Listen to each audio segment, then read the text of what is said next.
வணக்கம். கிராமர் படிக்கும்போது சில வார்த்தைகள் மட்டும் எந்த ரூல்ஸையும் மதிக்காம கொஞ்சம் மர்மமா நடந்துக்கிறத நீங்க கவனிச்சிருக்கீங்களா? இன்னைக்கு கிராமரோட அந்த சீக்ரெட் ஏஜென்ட்ஸ், அதாவது உளவாளிகளை பத்தி தான் நாம தோண்டி துருவி கண்டுபிடிக்க போறோம். இங்க பாருங்களேன், பெரும்பாலான வினைச்சொற்கள், அதாவது வேர்ப்ஸ், ஒரு பச்சோந்தி மாதிரி இடது பக்கம் இருக்கிற மாதிரி ஈட்டுங்கிறது ஈட்ஸ் அப்படின்னு சூழலுக்கேத்த மாதிரி மாறும்.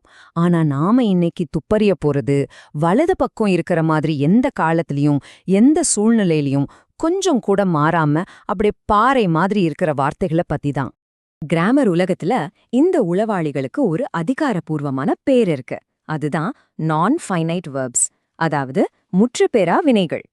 இவங்களோட சீக்ரெட் மிஷன் என்ன தெரியுமா? பாக்குறதுக்கு ஒரு ஆக்ஷன் வேர்ட், அதாவது வினைச்சொல் மாதிரி வேஷம் போட்டுக்கிட்டு ஒரு வாக்கியத்துல நவுனாகவோ இல்ல அட்ஜெக்டிவாகவோ வேலை செய்யறது தான். சரி, வாங்க நம்ம விசாரணையை ஸ்டார்ட் பண்ணலாம். நம்ம லிஸ்ட்ல இருக்கிற முதல் உளவாளி இன்ஃபினிட்டிவ். இவரோட முகத்திரையை கிழிக்கலாமா? இந்த உளவாளிய கண்டுபிடிக்கிறதுக்கு ஒரு சூப்பரான அடையாளம் இருக்கு. என்னன்னா, இவர் எப்பவுமே தன்னோட கூட்டாளியான டு அப்படிங்கிற வார்த்தையோட தான் வருவார். இதுதான் இவரை கண்டுபிடிக்கிறதுக்கான முக்கிய க்ளூ. இந்த உதாரணத்தை பாருங்க. I want to play.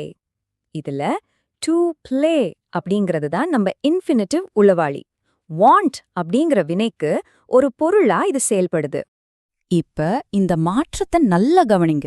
நிகழ்காலத்துல want அப்படின்னு இருந்த மெயின் வேர்ப் இறந்த காலத்துல வாண்டட் அப்படின்னு மாறிடுச்சு. ஆனா நம்ம உளவாளி டு பிளே மட்டும் பாருங்க, கொஞ்சம் கூட அசையாம அப்படியே இருக்கார். இதுதான் இன்ஃபினிட்டிவ்களோட ஸ்பெஷாலிட்டி. அடுத்து நம்ம ரெண்டாவது உளவாளி.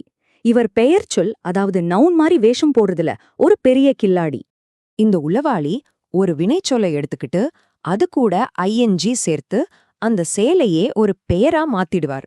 உதாரணத்துக்கு படித்தல், ஓடுதல், இந்த மாதிரி. இங்க பாருங்க, swimming is a good exercise.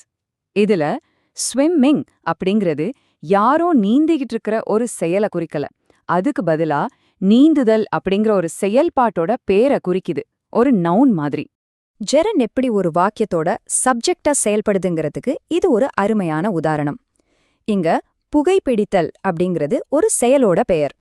இப்போ நம்மளோட கடைசி உளவாளியை இனம் காண வேண்டிய நேரம் வந்தாச்சு. இவரோட மிஷன் பொருட்களை வர்ணிக்கிறது, அதாவது விவரிக்கிறது. பார்ட்டிசிபிள். இந்த ஏஜென்ட் ஒரு வினைச்சொல் வடிவத்தை எடுத்துக்கிட்டு ஒரு பெயர் சொல்ல வர்ணிக்கிற ஒரு பெயரடையா, அதாவது அட்ஜெக்டிவா மாறிடுவார். இவரோட முக்கிய வேலையே டிஸ்கிரைப் பண்றதுதான். இந்த உதாரணத்தை பாருங்க. Look at the crying baby.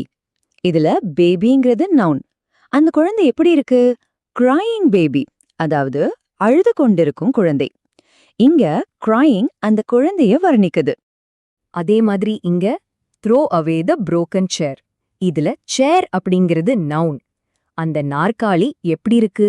Broken சேர், அதாவது உடைந்த நாற்காலி. இங்க புரோக்கன் அந்த நாற்காலிய வர்ணிக்குது. ஓகே, இப்போதான் நிறைய பேருக்கு ஒரு குழப்பம் வரும். ரெண்டு உளவாளியும் ஐஎன்ஜில முடியுதே, இவங்கள எப்படி பிரிச்சு பாக்குறது? ஜெரண்ட் எது, பார்ட்டிசிபிள் எது? வாங்க பாக்கலாம்.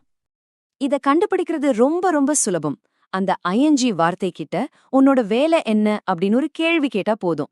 இடது பக்கம் பாருங்க, ரீடிங் இஸ் மை ஹாபி. இதுல ரீடிங் அப்படிங்கிறது ஒரு விஷயத்தோட பேரு, ஒரு நவுன். அதனால அது ஜெரண்ட். ஆனா வலது பக்கம் பாருங்க, ஐ saw a reading monkey. இதுல ரீடிங் அப்படிங்கிற வார்த்தை மங்கி எப்படி இருக்குன்னு விவரிக்குது. அதனால அது பார்ட்டிசிபிள். அவ்வளோதான் வித்தியாசம். சரி, நாம இதுவரைக்கும் கண்டுபிடிச்ச எல்லா விஷயத்தையும் ஒரே இடத்துல தொகுத்து பார்க்கலாம். இது உங்களுக்கு ஒரு குவிக் ரெஃபரன்ஸ் கைட் மாதிரி. இனிமே இந்த உளவாளிகளை நீங்க ரொம்ப ஈஸியா அடையாளம் கண்டுபிடிச்சிடலாம். இந்த அட்டவணைய ஒரு தடவை பாருங்க. இன்ஃபினிட்டிவ் டு கூட வேர்ப் சேர்ந்து வரும், ஒரு செயலை குறிக்கும். ஜெரண்ட் வேர்ப் கூட ஐஎன்ஜி சேர்ந்து வரும், ஒரு பெயர் சொல் மாதிரி செயல்படும். உதாரணத்துக்கு வாக்கிங் இஸ் குட். கடைசியா பார்ட்டிசிபிள் வேர்ப் கூட ஐஎன்ஜி அல்லது ஈடி சேர்ந்து வந்து ஒரு பேரடையா, அதாவது அட்ஜெக்டிவா செயல்படும். உதாரணத்துக்கு a broken window. இந்த அட்டவணை உங்களுக்கு ரொம்ப உதவியா இருக்கும். சரி, இந்த விளக்கத்தை ஒரு சின்ன சேலஞ்சோட முடிக்கலாம். இப்போ ஸ்கிரீன்ல தெரியிற வாக்கியத்தை பாருங்க. Don't touch the boiling water. இதுல பாய்லிங் அப்படிங்கிற வார்த்தையோட ரகசிய நோக்கம் என்ன? அது ஜெரண்டா இல்ல பார்ட்டிசிபிளா? நீங்க கத்துக்கிட்டதை வச்சு யோசிச்சு உங்க பதில கமெண்ட்ல சொல்லுங்க. பார்க்கலாம்.